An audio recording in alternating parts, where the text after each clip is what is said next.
Hello students, आज हम पर्यावरण भाग के अंतर्गत 15 बहुत ही महत्वपूर्ण क्वेश्चन सॉल्व करेंगे जो आपकी परीक्षा में बहुत ही उपयोगी रहेंगे। इन्हीं से मिलते जुलते क्वेश्चंस हर बार परीक्षा में पूछे जाते हैं, तो इन्हीं चैप्टर्स के अन्य क्वेश्चंस भी आप तैयार करते रहें और जो क्वेश्चंस मेरे द्वारा दिए जा रहे हैं उनकी भी अच्छे तरीके से तैयारी करें, नोट्स बनाते जाएं, तो आपके अच्छे मार्क्स आ सकते हैं। तो पहला प्रश्न है, जलीय वातावरण में सूक्ष्म जीवों को क्या कहते हैं? ए परजीवी, बी प्लवक, सी मृतोपजीवी, डी सहजीवी।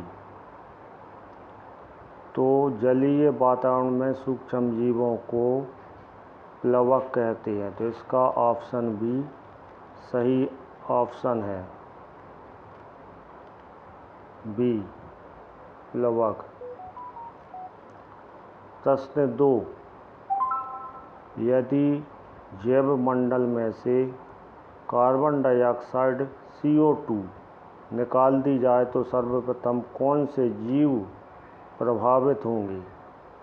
ए प्राथमिक उपभोक्ता, बी द्वितीयक उपभोक्ता, सी तृतीयक उपभोक्ता, डी प्राथमिक उत्पादक।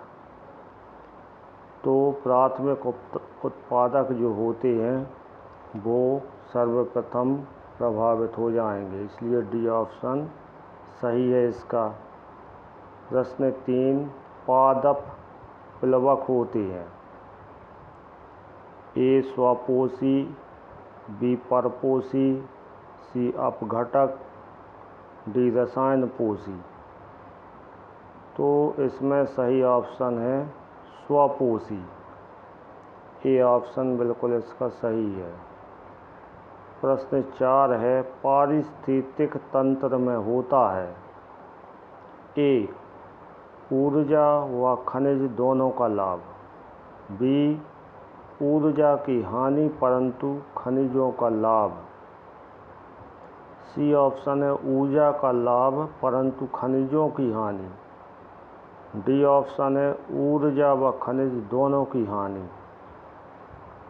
तो इसमें ऊर्जा की हानि परंतु खनिजों का लाभ, बी ऑप्शन इसका सही है।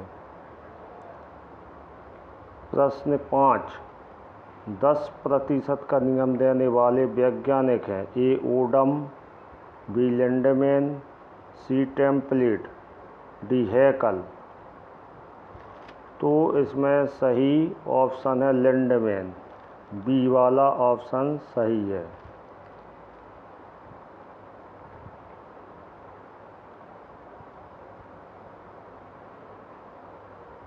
अब प्रश्न 6 है,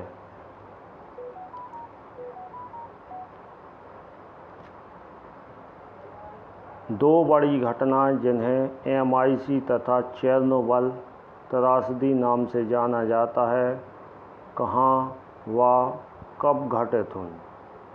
ए Bhopal 1984, Ukraine 1990, B Bhopal 1984, Ukraine 1986, C Bhopal 1984, Ukraine 1988, D Bhopal 1986, रूस 1988।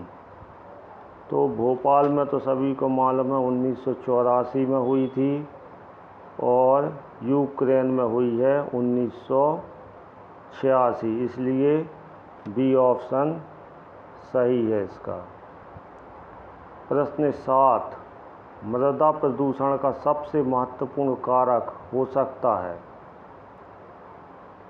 तो मृदा को प्रदूषित करने में सबसे महत्वपूर्ण भूमिका हो सकती है ए कांच, बी प्लास्टिक, सी अपमार्जक, डी CO2। तो कांच, CO2, अपमार्जक। ये तो मिट्टी में घुल जाती हैं, मिल जाती हैं। प्लास्टिक मिट्टी में कई वर्षों तक ज्यों का त्यों दबा रहता है, इसलिए प्लास्टिक। बी ऑप्शन इसका सही है। प्रश्न 8, लाइकेन निम्न में से किसका उदाहरण है? ए सहोपकारिता, बी सहभोजिता, सी परजीविता, डी परभसिता का। तो प्रश्न 8 का सही ऑप्शन है सहोपकारिता। ए ऑप्शन इसका सही है। प्रश्न 9, निम्न में से कौन उष्णकटिबंधीय घास जीवों का उदाहरण है? तो ए स्टेपी जीवों, बी टैगा वन जीवों, डी सी प्रेयरी जीवों और डी सवाना वन जीवों। तो प्रश्न 9 का सही है प्रेयरी जीवों। इसका सी ऑप्शन सही है। प्रश्न 10, फसलों पर DDT के छिड़काव से कौन सा प्रदूषण होता है? ए वायु, बी वायु तथा मृदा, सी वायु, जल एवं मृदा, डी जल प्रदूषण। तो DDT रसायन के छिड़काव से वायु, जल, मृदा तीनों का प्रदूषण होता है, क्योंकि ये वायु में भी उड़ जाता है, जल में घुल जाता है और मृदा में भी चला जाता है। प्रश्न 11, ध्वनि प्रदूषण कितनी डेसिबल ध्वनि होने से होता है? 50 से 60 डेसिबल, 80 से 90 डेसिबल, 40 से 70 डेसिबल, 20 से 35 डेसिबल।